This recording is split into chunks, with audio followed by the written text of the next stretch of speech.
마지막 때를 살고 있는 우리는 내가 구원을 받았는지 안 받았는지도 중요합니다. 그러나 하나님의 큰 뜻 안에서 하나님의 경륜의 비밀을 알고 또 그렇게 성경을 보고 성경이 무엇을 말하는지 분별하고 믿음 생활을 한다면은 우리가 종말을 두려워할 필요가 없다는 것입니다.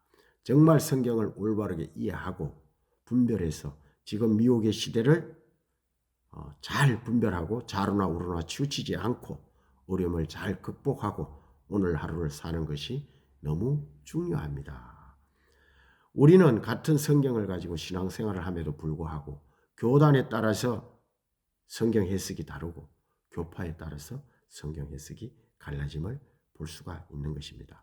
그래서 장로교, 침례교, 감리교, 성결교 각각 해석이 다릅니다. 특히 요한계시록, 종말론이 그렇습니다. 오늘 사는 우리는 성경을 제대로 해석하고 분별해야 이단에 빠지지 않고 이 시대를 잘 극복할 수 있는 것입니다. 16세기 이후에 생겨난 개혁주의 신학은 오늘날 성경이 이스라엘에 대한 약속을 교회가 유업으로 이어받았다고 하는 대체 신학을 주장하고 있고 또 예수님의 초림과 재림 사이를 비유적으로 천년왕국으로 보고 있습니다. 우리가 지금 천년왕국을 살고 있다고 주장하는 것이죠. 천년은 비유로 보는 것입니다. 길다는 뜻이라는 것이죠. 무천년설을 믿는 자들의 주장입니다. 계시록 20장 6절 하반절에 보면은 천년 동안 그리스도와 더불어 왕노릇하리라. 이 구절을 비유로 보는 것입니다.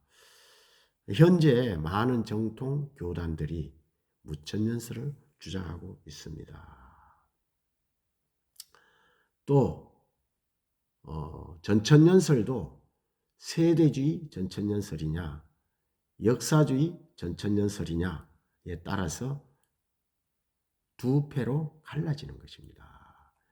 이들의 주장에 의하면 세대주의 전천년설을 주장하는 자들은 예수님이 두 번 재림한다고 봅니다. 첫 번째 재림은 7년 환란 전에 공중으로 재림하여 죽은 자들이 먼저 일어나고 살아있는 자들과 함께 공중으로 올려져 어린 양의 호린잔치를 한다고 합니다. 그리고 7년 환란이 끝나면 지상으로 재림하여 사단을 멸하고 믿지 않는 자들을 멸하고 천년 왕국이 시작된다고 봅니다. 천년 왕국이 끝난 후에 백보자 심판으로 이어진다. 이렇게 주장하고 있는 것입니다. 그리고 또 세대주의자들은 구원받은 성도들이 7년 대환란을 겪는다 이러면은 예수님을 두 번 십자가에 못 박는 것이 아니냐. 예수님께서 이 땅에 우리를 구원하기 위해서 오셔서 우리 십자가에 못 박히셨는데 우리가 믿지 않는 자들과 똑같이 7년 대환란을 겪는다 하면은 예수님을 십자가에 두 번 못 박는다. 이런 주장을 하는 것입니다. 자, 7년 대환란이 끝나면 예수님이 재림하셔서 죽은 자들의 부활과 살아서 믿는 자들의 후거가 있고 사단과 믿지 않는 자들을 멸하고 천년 왕국이 시작되며 이후에 백보자 심판이 있다고 하는 것이죠. 역사주의 전천년설은 성경을 가장 문자적으로 가깝게 해석하는 정통 기독교 종말론 해석으로 성경 예언을 역사적 사건과 연결하며 종말을 비관적으로 보지만 성경적 근거를 가진 견해로 받아들여지는 것입니다. 성경을 가장 문자적으로 해석하는 것이 역사적 전천년설이다. 이렇게 보는 것입니다. 그러나 세대주의와 역사주의 둘 다 전천년설을 주장합니다. 그러나 세대주의는 두 번 재림한다고 믿고 또 역사적 전천년설은 7년 환란이 끝난 후에 한 번 재림한다고 보는 것이 이 큰 그림입니다. 그럼 예수님의 재림이 이스라엘과의 전제 조건이 되는가입니다.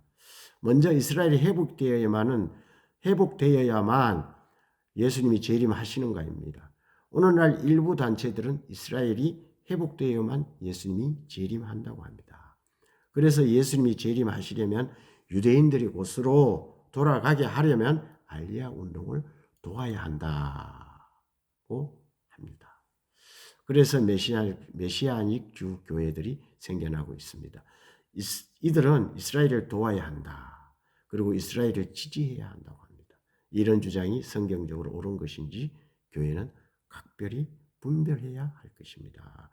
이런 문제들을 올바로 이해하지 못하고 신앙생활을 하면 결국 올무에 걸려 넘어지게 된다는 것입니다.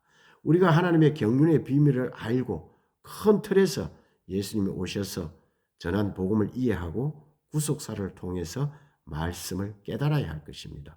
성경을 많이 아는 것도 중요합니다. 그러나 하나님의 큰 뜻, 하나님의 구속의 역사를 깨닫는 것이 중요하다는 것입니다. 하늘에서 이룬 것 같이 땅에서도 이루어지는 에덴의 행복. 하나님의 경륜의 비밀을 깨닫는 것이 중요하다는 것입니다. 인간의 관점이 아니라 하나님의 구속사의 관점에서 전체를 보는 눈을 가져야 한다. 이렇게 말하고 있는 것입니다. 내가 주님 안에서 올곧이 서 있다면 주님이 재림을 환영해야 될 것입니다. 그래서 계시록 22장에 보면은 내가 진실로 속히 오리라 하시거늘 아멘 주 예수여 오시옵소서 환영합니다. 그렇습니다. 내가 주님 안에 올바로 온전히 올곧이 서 있다면 예수님 안에만 있다면 내가 속히 오리라. 아멘 주 예수여 오시옵소서 환영합니다. 언제든지 오시옵소서 이렇게 해야 할 것입니다.